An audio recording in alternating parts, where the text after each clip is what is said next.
Meski belum memasuki bulan Ramadan, penjualan tiket kereta api angkutan lebaran di Divre 3 Palembang hampir mencapai separuh dari kuota yang disediakan. Sudah tercatat 25.000 tiket yang terjual, dari total disiapkan 52.228 tiket. Pemesanan tiket untuk keberangkatan 31 Maret hingga 9 April 2024 atau satu hari sebelum Lebaran yang diprediksi pada 10 April 2024.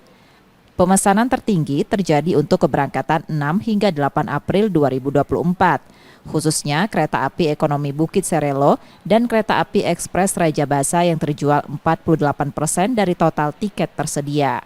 Angka penjualan diperkirakan terus meningkat seiring mendekati libur Lebaran. Untuk tiket lebaran tahun ini sudah bisa dipesan mulai tanggal 15 Februari lalu atau 45 hari sebelum hari keberangkatan. Untuk total tiket lebaran sekitar 52.200 ya untuk keberangkatan 31 Maret sampai dengan 21 April 2024. Saat ini yang sudah terjual sekitar 25.000 tiket atau sekitar 48% dari ketersediaan tiket. Kereta Api Indonesia Divre 3 Palembang mengoperasikan kereta api Bukit Serelo dan kereta api komersial Sindang Marga untuk relasi Kertapati Lubuk Linggau serta kereta api ekspres Raja Basa relasi Kertapati Tanjung Karang.